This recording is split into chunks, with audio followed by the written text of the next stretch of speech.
Hey guys, and welcome to the second Evo tutorial. In this video, we are going to be telling you how to create an auto presale. So, to start, go to the Create tab, and then click on the sale type you want. For this, we'll be using presales. Next, you have to enter in your token address. If you don't have a token, you can create one here. You'll then see the sale type options, manual and auto, as well as the three below here. For this, we'll just be using auto, but you can read about them all on our Gitbook. After that, you'll have to fill out all of these details. Here you must select the DEX your token will list on. We recommend V2, and you should only select V3 if you have a token built for V3 DEX. In our example, we'll use PancakeSwap V2. Next, you need to choose the token you are raising in, which will be your liquidity. There are options depending on your chain, or you can pick a custom token and put in the address.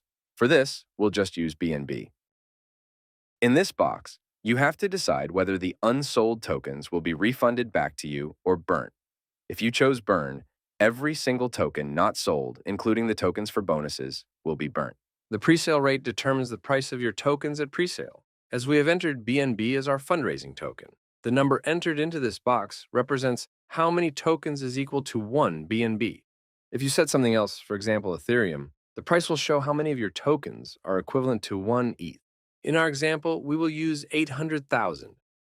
The DEX listing rate determines the value of your tokens once your token launches onto a DEX. As we set BNB as the fundraising token, the number entered into this box represents how many tokens is equal to 1 BNB. If you set something else, for example Ethereum, the price will show how many of your tokens are equivalent to 1 ETH. In our example, we will use 750,000. Because this is a smaller number than the presale rate. It means those who buy during presale get a better rate than those that buy on the DEX. You can have the prices the same or different, depending on what suits your project. The DEX liquidity is how much of the raise goes towards the liquidity. Bear in mind this percent of the liquidity will get locked for the amount you choose, and the liquidity pairing will happen automatically upon the finalization of the sale. 11% is the minimum you need to set for the liquidity. In our example, we will use 50%. To lock your liquidity means you cannot remove the liquidity from the DEX till the time is expired. The minimum amount of time you have to lock liquidity for is 7 days, but we recommend at least 180 days. The soft cap is the minimum needed to raise before you can launch and must be 11% of the hard cap. If you do not reach the soft cap, your sale will fail and you will not be able to launch. We will use 100 in our example, which is 100 BNB, as that's what we set our fundraising token to. The hard cap is the maximum you can raise. This means that the sale is finished once you reach this amount and nothing more can be raised. We will use 200 in our example, which is 200 BNB, as that's what we set our fundraising token to. Next, you need to set the minimum and maximum buy. The minimum buy is the smallest investment your community can make, whereas the maximum is the most they can buy. Our minimum will be 0.1 and our maximum will be 3. Again, these numbers represent the amount of BNB, as that's what we set our fundraising token to. Finally, in this section, you will have the option of setting the timers. If you skip this part, you can choose the start and end time after your sale is already listed on GemPad. It will be displayed as TBA in the meantime. The start date is the date and time you want your sale to start, meaning after this point, your investors can buy into your presale. We recommend listing your sale a week before the start date. The end date is when your sale ends, meaning your investors cannot buy after this point. We usually recommend a sale lasts 48 to 72 hours. The estimated launch timer represents the expected time that your token will list onto the DEX. You can finalize your sale before this timer is finished, as long as the soft cap has been met. You can also finalize after the timer is finished. Your project will not launch till you have pressed the finalize button. Our sale will go live in 7 days' time and will last 3 days. The estimated launch date will be 3 days after our sale ends. In the next section, you'll need to pick whether it will be a public or whitelisted sale. You also have the option of having a tiered whitelist. If you set the sale to public, it means anyone can buy your sale. Whitelisted means only those who you add to your whitelist can buy. However, if the whitelist timer doesn't last the full length of your sale, once that timer runs out, your sale will become public. If you select whitelist, you will need to fill out the following. The whitelist timer is the amount of time in seconds that your investors have to buy into the sale.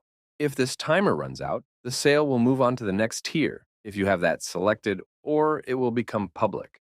To create a tiered whitelist, click Add Whitelist Tier This means the investors who are added to Tier 1 can buy first, and those who are added to later tiers must wait till the timer is up to buy. You can have as many or as little tiers as you'd like. However, like the normal whitelist, your sale can become public if the timers run out before the sale ends. In our example, we will have 3 whitelist tiers. Tier 1 will have 10 minutes to buy. Tier 2 will have 30 minutes to buy. And Tier 3 will have 3 hours to buy. Then, the sale will become public as long as the hard cap hasn't been reached. GemPad also has the option to reward your investors for referring their friends. Choose a percentage of your raise to be given to the referrers. The entire amount will be paid out no matter how little is referred. For that reason, we recommend choosing a maximum of 5%, but the minimum is 1 and the maximum is 20. We are using 3%. Here's a condensed example for education purposes. The project raises 100 BNB. They had set 10% of the raise for referral rewards. 20 BNB worth of buys was referred. There was 3 refers in total. We will call them X, Y, and Z. X referred their friends who bought 10 BNB. Y referred their friends who bought 6 BNB. And Z referred their friends who bought 4 BNB. They received the following rewards. X got 5 BNB, Y got 3 BNB, and Z got 2 BNB. If you want to reward your early investors, you can add a bonus to your sale. The bonus period is how long the bonus round will last in seconds. Our example will last 5 minutes. The minimum amount for bonus is the minimum buy needed to receive the bonus. We'll use 2, which is 2 BNB, as our fundraising token is BNB. The bonus received percentage is the extra amount of tokens your investors will receive. So, in our example, 10 means our investors will get 10% extra tokens if they qualify for the bonus. The bonus spots available are the amount of investors that can receive the bonus.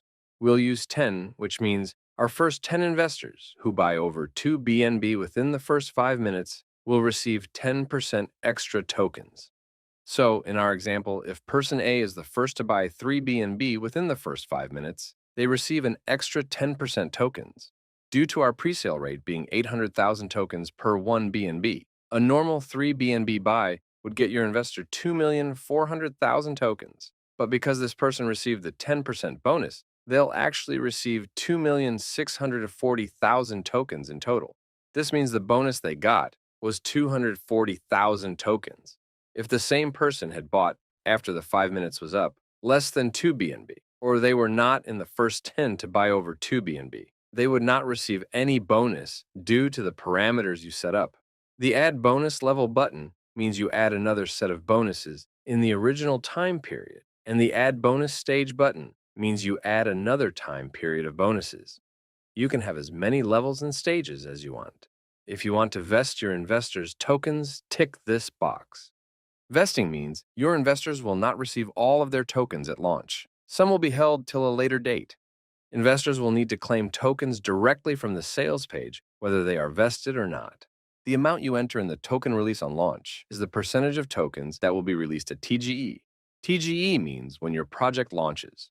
We are inputting 20%. The cliff is an additional amount of days till first release. So if you have a cliff, the first release after the initial release will be the cliff plus the vesting period. We'll put 30 here. The token release per vesting cycle is the percentage of tokens released each cycle. Our example will use 10. The vesting period is how much time there is in between each time the investor can claim tokens. This example will use 14. So with this vesting, investors can claim 20% of their tokens at TGE. After 44 days, they can then claim another 10%. And every 14 days after that, they can claim an additional 10%, until they have claimed 100% of their tokens. You can also add a buyback and burn system to your sale by clicking this box. First, you need to choose the amount of the raise that goes towards buybacks. This is chosen as a percentage. We'll use 5. The buyback percentage per time period is how much of the buyback fund is used each time. Our example will use 20. The minimum buyback time period is how much time in hours must elapse after the launch of your token or the previous buyback till you, the project owner, can do a buyback. Our example will use 1. After the maximum time period has been reached, anyone can initiate the buyback. They don't need to be the owner. This is also in hours, and we'll use 10. In our example, 5% of the raise is used for buybacks. Each buyback is 1% of the raise, as it is 20% of 5%. After 1 hour, the owner can buy back But if they don't buy back for 10 hours, the public can do the buyback. Once a buyback is done, the min and max timers start again. In this section, you'll need to fill out the information about your project as well as the graphics and social links. You can manually choose between the packages here, but if you would like to choose one not shown here, please ask a member of the listings team. Finally, you'll need to click Create and confirm the transaction. And that's how you create an auto presale on GemPad. Thanks for listening, and I'll see you in the next one.